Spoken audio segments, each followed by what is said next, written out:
Hello everyone. My name is Micah. Welcome to my channel. It has been a couple months since I made a video. I've had a lot going on in my life, some of it good, some of it not so great, but overall I'm doing pretty good. And for a while I was in a reading slump, and I even filmed a video, but I never posted it just because I didn't love really most of the books I read. And also I just, I looked at the video and was like, oh, I don't like this. But instead of doing reading monthly wrap-ups, I've decided to kind of frame it a little bit different, because I don't really read at the pace anymore where I'm reading 5 books in a month. That's not really where I am in my life. So I just thought I would do check-ins. Every few months do a check-in, talk about the 5 recent books I've read, what I liked, what I didn't, kind of make it a little bit more casual, because I'm not one of those really calling myself a content creator's a little bit ridiculous, but I'm not getting monetized for this. This isn't how I make my living. I just do this because I love books and I want to talk about them. So it's going to be a lot more casual, and I thought, I'm homesick. I have felt awful all day. It's about, what time is it? It's 2 o'clock. And I'm finally feeling like a human being again, so I thought, you know what, let's film a video. Let's end this sick day on a positive note. So I'm going to go over my 5 most recent reads. The first one is We Are Only Ghosts by Jeffrey L. Richards. So this is historical fiction. I read this the end of June, beginning of July. I finished it when I was on vacation in Gulf Shores, Alabama. So this is historical fiction. The premise of this novel is we have Charles, our main character. He is a Holocaust survivor. He spent some time at Auschwitz.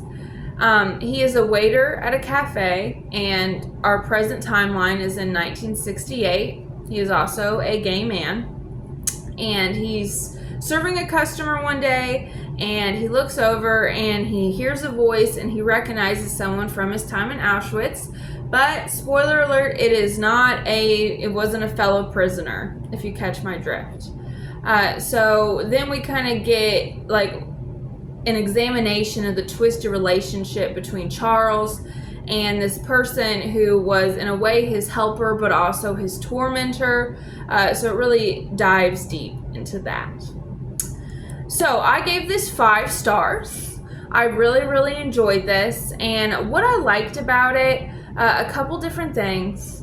First of all, it was really interesting to me to read about, and I'm going to assume this is somewhat historically accurate. I mean, I'm not a gay man. I don't really know the history of that time period that well, but of what it was like for gay men living in New York, or really just America in general, in the 1960s, and the type of interactions, how they had to have or hide their relationships, that type of thing. So that was interesting to read about.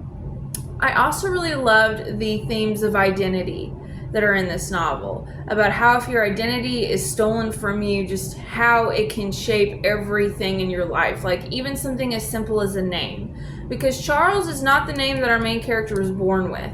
It was something that he got after he left Auschwitz. So kind of having his name that was given to him by his parents, his family, reflects his Polish and his Jewish heritage, and how that has shaped him in little ways throughout his life. And kind of part of this novel is him realizing just how much that shaped him. Because at first, for a long time, he's like, I've moved on from everything.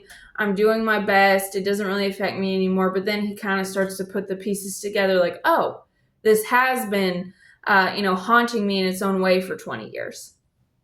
And I really loved the past and present timelines.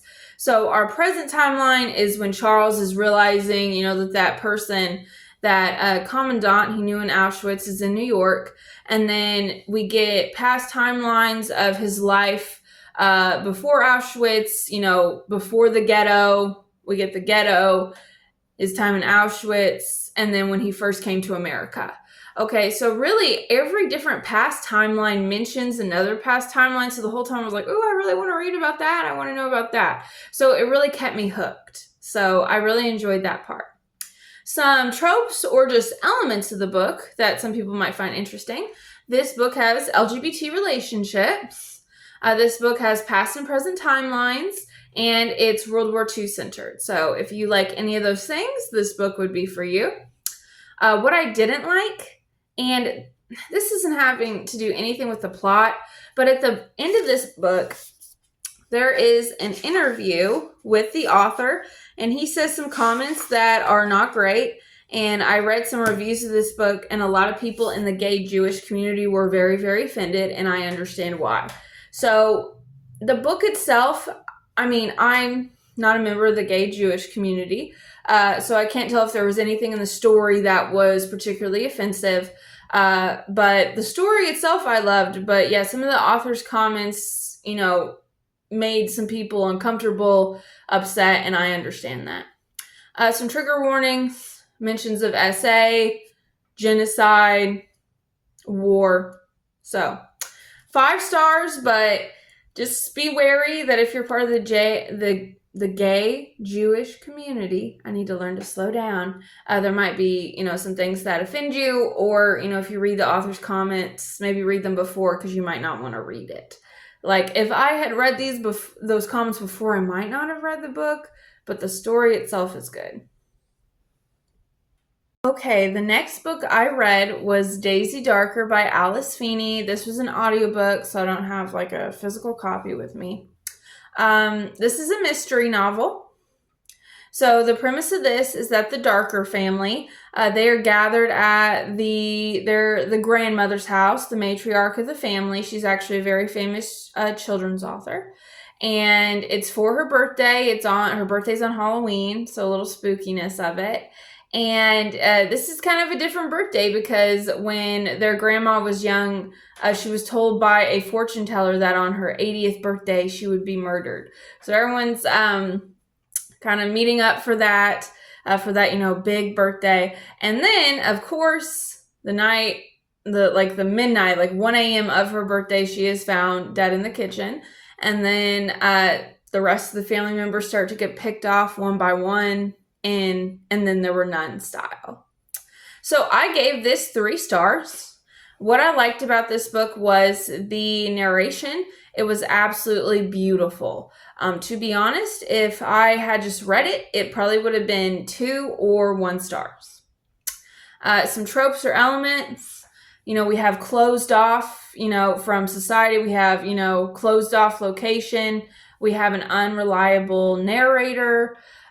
We have complicated family dynamics. We have basically and then there were none, but add a family style to it. Like at first I was like, ooh, because I love, and then there were none. And then it just kept getting more and more like it. And it was kind of a copycat, but not a good copycat. You know what I mean? So those are some tropes in it. So if you do like unreliable narrators, if you like complicated family dynamics, if you like that being closed off from everything, being trapped in a location, those are some things that you might like about this book. What I didn't like. And I've heard some reviews about Alice Feeney's writing before, so I think this may be something she does. But at the end of every chapter, there were like cliffhangers, and then they were immediately resolved. Like, it wasn't really a cliffhanger because it didn't have any importance to the plot. And that's what I don't like. If there is a book with lots of twists and turns and it's relevant and it adds something, that's great. I'll eat it up. But it was a little bit of a cliffhanger and then you find out it was nothing. So it's kind of, a lot of the book felt like a wasted time.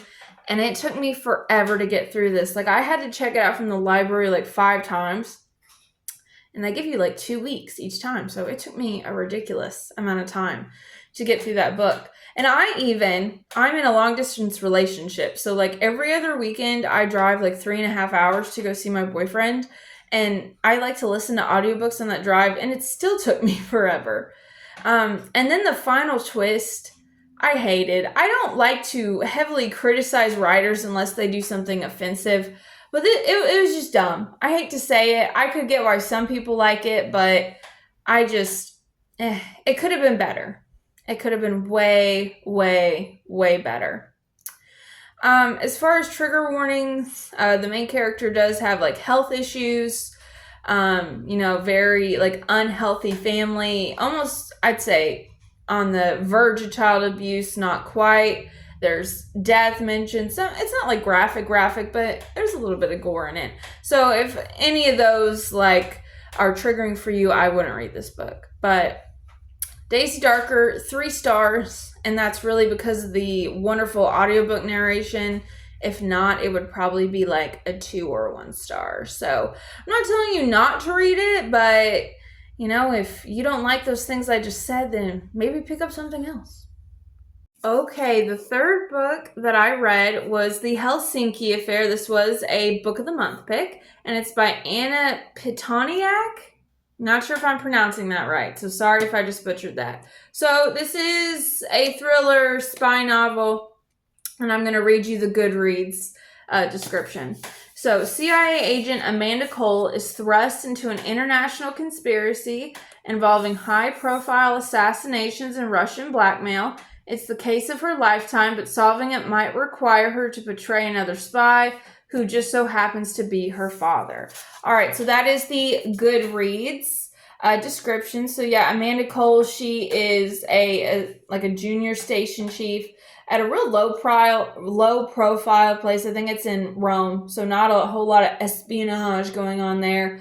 And someone comes in and they say that an American senator is about to be assassinated. He is Russian. In a way, he's defecting.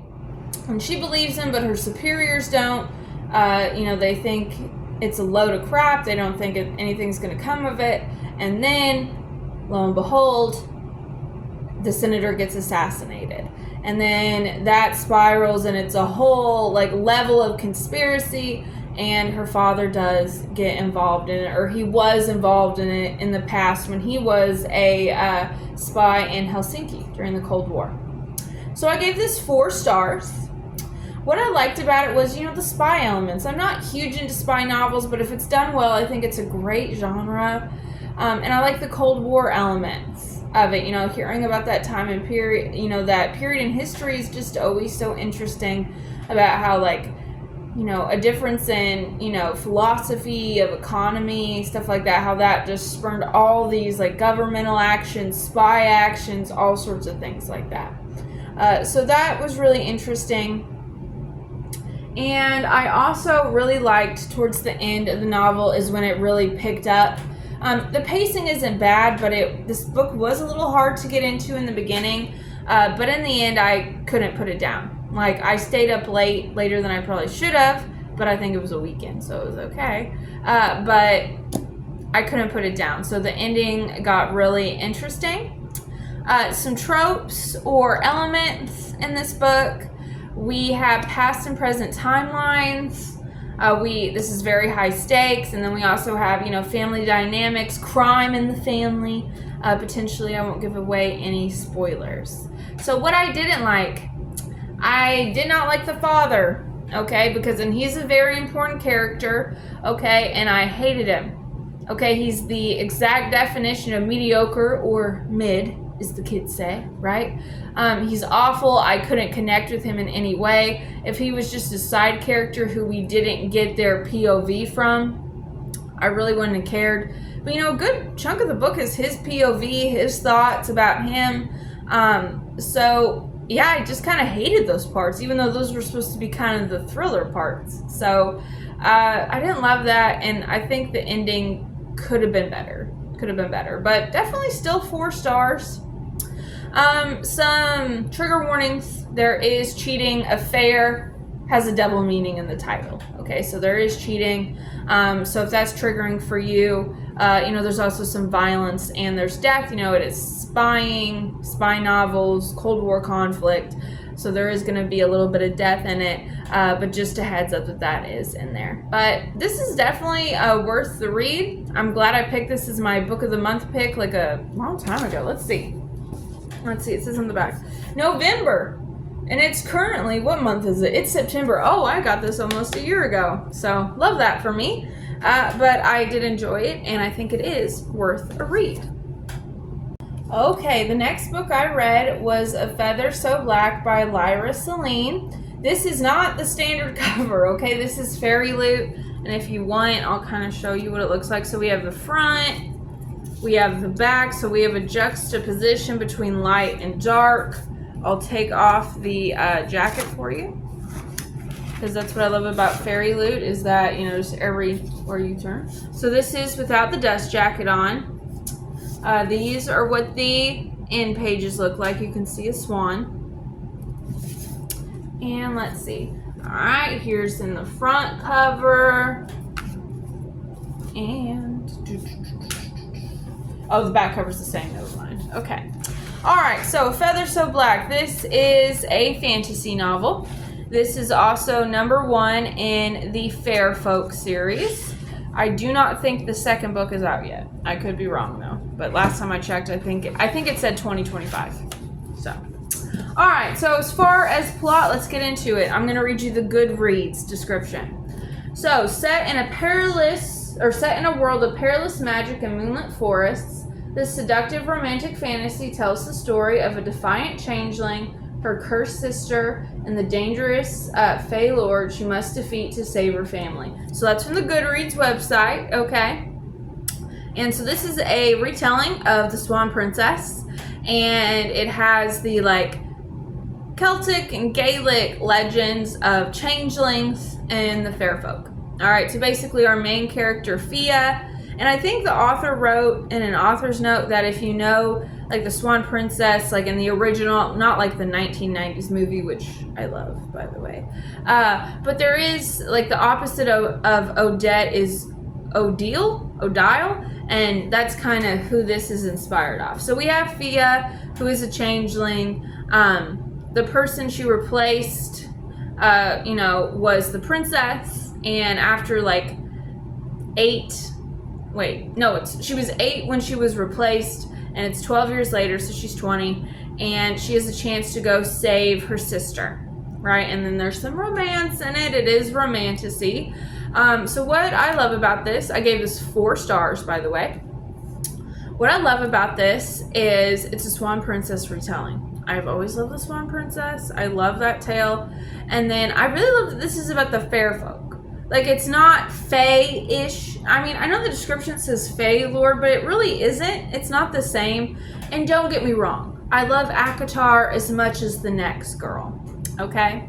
And I've read several fae novels. I don't have any problem with it. But it is getting a little played out, I feel like. And the fair folk commonly, like, if you think of novels like the Chronicles of Prydain, the fair folk are a little bit different. They're a little bit more whimsical, more magical in a way, just as opposed to like being immortal and looking really hot, right? So I liked that element of it. Some tropes that we have in here. We have a love triangle, of course. We have a medieval adjacent setting, and we have complicated family dynamics. So if you like any of those, this is for you. There is a little bit of spice in here. I call it, low to medium. I don't know. It really all depends on your perspective. It's not as explicit as ACOTAR, if that helps you any. Things I didn't like. The love triangle seemed forced. Like, sorry, I'm saying like a lot. But there's this prince who she's known forever who is actually betrothed to the person who she replaced. And I guess if you're thinking of the movie, it's like Prince Derek or whatever. And the other guy she likes is like Rothbart, but hot, I guess. And if anyone comments on this video that they think the animated Rothbart was hot, I'm going to be done with everything. But anyway, so she's supposed to like pick between these two, but neither one of the romances were great. Like her, Prince Rogan, who is like the Prince Derek character, he like low-key hates that she's a changeling, but he still talks about how much he loves her. And the other guy wants her to, be about herself, embrace her like fair folk heritage, which is great, but the chemistry wasn't there, in my opinion.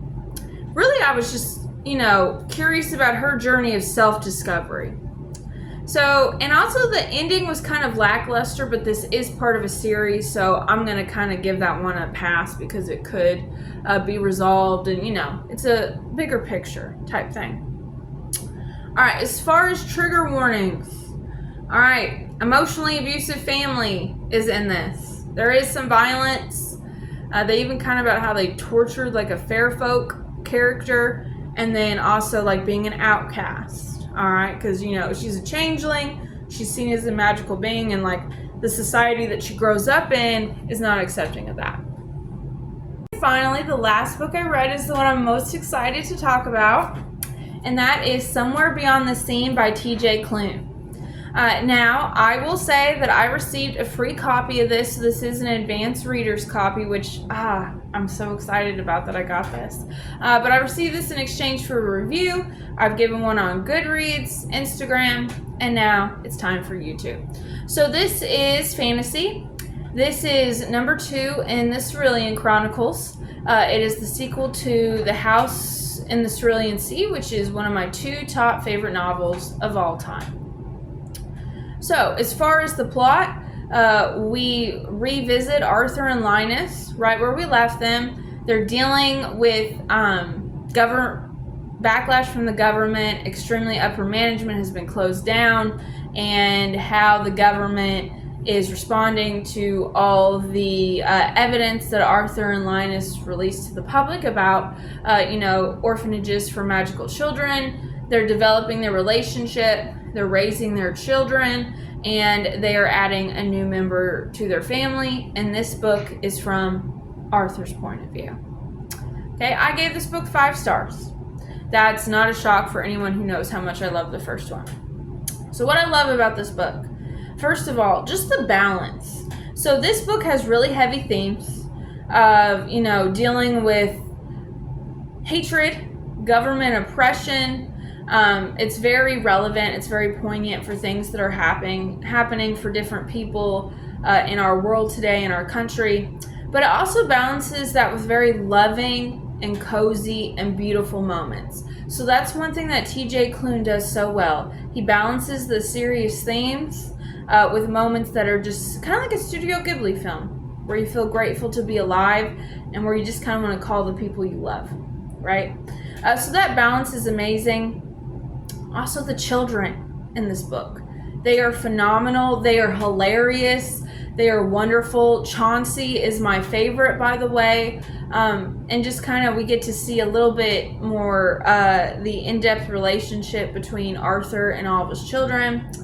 And then the last thing I really loved is just the process of adopting a child and helping them through their trauma. Because we know that Arthur did that for all his current children, but we get to see it because they adopt a new child.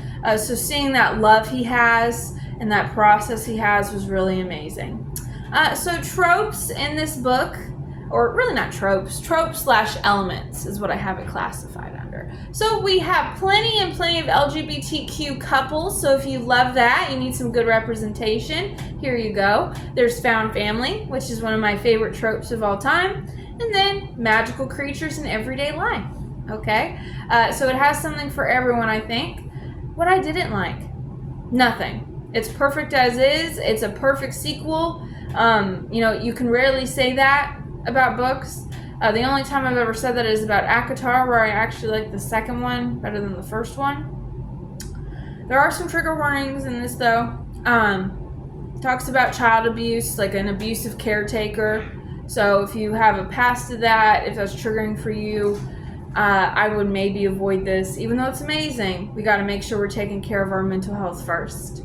Also, racism and, oppressive government policies that are designed to exclude, its citizens. So all that is in this book, but it really is amazing. T.J. Klune does such an amazing way of, combining serious themes that are relevant and poignant with coziness and, about how love wins. So I gave this 5 out of 5 stars, and I am so grateful that I received an advanced reader copy of this. I will treasure this forever. So those are the 5 books the most recent 5 books I've read. If I had to rank them from top to bottom, number 5 would be Daisy Darker for sure. Number 4 would be the Helsinki Affair. Number 3 would be We Are Only Ghosts. Wait, I think I messed that up. So at the bottom, Daisy Darker, then it's Helsinki, then it's We Are Only Ghosts. My second favorite A Feather So Black, and my favorite, Somewhere Beyond the Sea. So I hope you enjoyed this video. I hope it gave you some ideas for your next reading month, your TBR, and I hope everyone is having a great fall season so far, and stay safe and enjoy life.